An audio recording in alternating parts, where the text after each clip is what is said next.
खुलुमबाय इनसाइडनि बर'आ आं मिथु बर' बिजेपि दोलोआ रायजोफोरनि थै सोबग्रा लोगोसेनो बिजेपि दोलोआ हिन्दु मुसलमाननि राजखान्थि खालामो होननानै अखम जातीय परिषदनि आफादगिरि लुरिनज्योति गगैया गोख्रों रावजों बुङो। दिनै तामुलपुरनि कुमारिकाटायाव असम जातीय परिषदनि आफादगिरि लुरिनज्योति गगैया दोलोनि मावसुमा जथुमाव बाहागो लानानै बिजेपि दोलोनि सोरखारखौ गोख्रों रावजों सोंखारिनानै खौरां बिजोंनि गेजेरजों ओरैबादि बुङो। কাৰৰ চৰকাৰী শিবিৰৰ তেওঁলোকৰ মাটি হেৰুৱাৰ যিটো পৰিৱেশ ভেটি হেৰুৱাৰ যিটো পৰিৱেশ হৈছে তাৰ কাৰণে তেওঁলোকে সৰ্বোচ্চ উজাৰি দিছে। ইয়াত মিনি দিছপুৰ মন্ত্ৰী আহিছে, মুখ্যমন্ত্ৰী আহিছে, গৈছে, বিভিন্ন ধৰণৰ সাম্প্ৰদায়িক কথা বতৰা আৰম্ভ কৰিছে। কিন্তু মূল বিষয়টো এইটোৱেই যে অসমত বিজেপি দলৰ শাসন যোৱা 5 বছৰ পোৱাৰ পিছত 100 দিন এই তেওঁলোকৰ শাসন দেখাৰ পাছত ৰাইজে ইতিমধ্যে উপলব্ধি কৰিছে যে এই দলটো এটা জাতিৰ কাৰণে, এটা জাতিৰ ভৱিষ্যতৰ কাৰণে, জাতিটোৰ ভাষা, কৃষ্টি, সংস্কৃতি, জাতিৰ ৰাজনৈতিক সামাজিক ভৱিষ্যতৰ কাৰণে এই দলটো ভয়াৱহ। এই কথাটো উপলব্ধি কৰিছিল কা বিৰোধী আন্দোলনৰ সময়ত ইয়াত ব্যাপকতা দেখা পাইছিল। কিন্তু সেই সময়ত মাইক্ৰ' ফাইনেন্সৰ ঋণ ৰেহাই দিম বুলি কোৱাৰ লগে লগে মানুহ মোহাচন্ন হৈ মানুহ সেই সময়ত মিছা প্ৰলোভনত পৰি ভোট দিলে।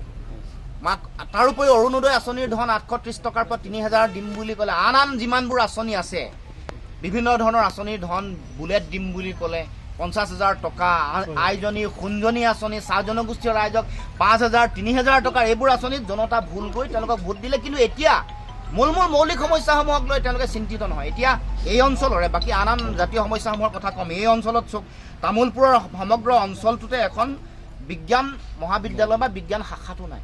এই সমগ্ৰ তামোলপুৰৰ চৰকাৰী মহাবিদ্যালয় এখনো নাই। আৰু স্বাধীনতাৰ প্ৰায় 70টা বছৰ অতিক্ৰম কৰিলে, 7টা দশক অতিক্ৰম কৰাৰ পাছতো তামোলপুৰ এই অঞ্চলৰ এই অৱস্থা। তাৰ উপৰিও বাল্টি নদী আৰু মটঙা নদীৰ ওপৰত দলং আজিলৈকে নিৰ্মাণ হয়। প্ৰতিবাৰে নিৰ্বাচন আহে, প্ৰতিশ্ৰুতি দিয়ে, চৰকাৰ আহিলে আমি এইবোৰ দলং কৰি দিম বুলি কয়, হোৱা নাই। যোৱা 5 বছৰ গ'ল। এতিয়া আৰু তেওঁলোকৰ আৰু প্ৰমাণ দিয়াৰ সময় নাই। এতিয়া তেওঁলোকে আহি বহু ধৰণৰ কথা ক'ব। মুখ্যমন্ত্ৰী যলৈকে যায় তাতে এখন মেডিকেল কলেজ দিয়ে। যিকেইখন মেডিকেল কলেজ আছে এতিয়া তেওঁলোকৰ দিনত নতুনকৈ হোৱা Tezpur, Jorhat medical college, Kokrajhar medical কলেজৰ অৱস্থা কি? ডিপাৰ্টমেণ্টবোৰৰ চিকিৎসক আছেনে নাই এইবোৰ ৰাইজে খবৰ আহিছে। তাৰ কাৰণে সেইবোৰ চিকিৎসা মহাবিদ্যালয়ত চিকিৎসা কৰিব নোৱাৰি গুৱাহাটীলৈ যাব লগা হয় বা ডিব্ৰুগড়লৈ যাব লগা হয়। গতিকে এই অৱস্থাত আছে। তাৰ উপৰিও খোৱা পানীৰ বিভিন্ন সমস্যা এই সমষ্টিত আছে। বগাজুলি, গণেশগুৰি, পাইকিজুলি, পাহাৰপুৰ, শুকানজুলি, পানী টেংকি আদি অঞ্চলসমূহত যথেষ্ট খোৱা পানীৰ অসুবিধা। এইবোৰ সমস্যা, এইবোৰ মৌলিক সমস্যা আজিলৈকে সমাধান কৰিব পৰা নাই। গতিকে মই ভাবোঁ যে এইখন চৰকাৰ কেৱল মাত্ৰ বাকী আৰু ফাঁকিত চলি আছে। 81,000 কোটি টকা ঋণৰ বোজা। আমাৰ শিশু জন্ম হোৱাৰ লগে লগে ঋণৰ বোজা লাগি যায়। আমাৰ বান গৰা 28,000 টকাৰ পৰা 30,000 বাঢ়িলে এতিয়া আৰু লৈ আছে। এইখন চৰকাৰ অহাৰ পিছত 500 600কে এনেকৈ সেইদিনাখন এখন তালিকা উলিয়াই দিছে এখন সংবাদ মাধ্যমত, বাতৰি কাকতত, কেনেকৈ কিমান সময় দিন দি দিছে, 500 600 কোটি টকা কেনেকৈ লৈ আছে। তাৰ উপৰিও এতিয়া 50 লাখ নিবনুৱা আছে। 1 লাখত নিবনুৱাক চাকৰি দিম বুলি কৈছে, আজিলৈকে দিব পৰা নাই। আমি 1 লাখটো বাদ দিলোঁ আৰু 49 লাখৰ কি হ'ব এই প্ৰশ্ন কৰিব খুজিছোঁ। বান গৰাখহনীয়া ৰাষ্ট্ৰীয় সমস্যা হিচাপে সমাধান কৰিম বুলি ক'লে আজিলৈকে কৰিব পৰা নাই। তাৰ উপৰিও সীমান্ত চিল কৰা কথা আছিল। বিভিন্ন ধৰণৰ sensor, smart sensor, artificial satellite দি পিনে বৰ্ডাৰ চিল কৰিম কৈছিল, আজিলৈকে কৰা নাই। অসম চুক্তিৰ 5 নম্বৰ 6 নম্বৰ দফা সম্পৰ্কত মৌন।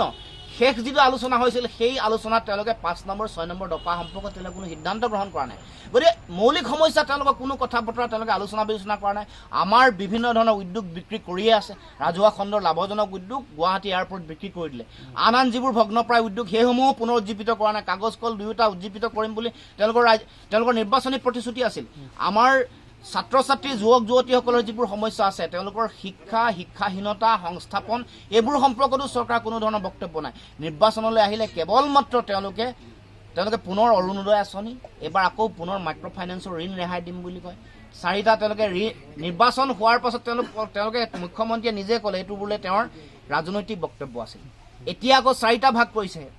অৰ্থাৎ অসমৰ ৰাইজে মাইক্ৰ' ফাইনেন্সৰ লোৱা মানুহে কোনো ধৰণৰ ঋণ ৰেহাই নাপায়। এইটো স্পষ্ট কথা। 22,500 কোটি টকা ঋণ আছে, 5,500 কোটি টকা ইয়াৰ ইণ্টাৰেষ্ট দিব লাগে।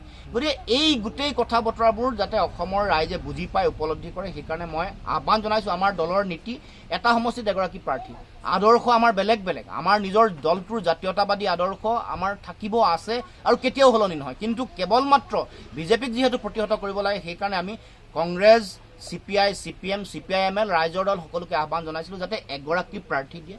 সেই কথা সকলোৱে ৰেছপণ্ড নকৰিলে, বহুতে কৰিলে, এটা দলে ৰেছপণ্ড নকৰিলে। কংগ্ৰেছ দলে ইয়াত এগৰাকী প্ৰাৰ্থী দিছে, ভাস্কৰ দাহাল। আমাৰ আহ্বান, দলৰ আহ্বান যে আমি উমৈহতীয়া প্ৰাৰ্থীগৰাকীৰ পক্ষত যাতে এই অঞ্চলৰ ৰাইজে যাতে ভোটদান কৰে। তামুলপুৰনিफ्राय দীপক কুমাৰ পাঠক, ইনসাইড এনি बर'।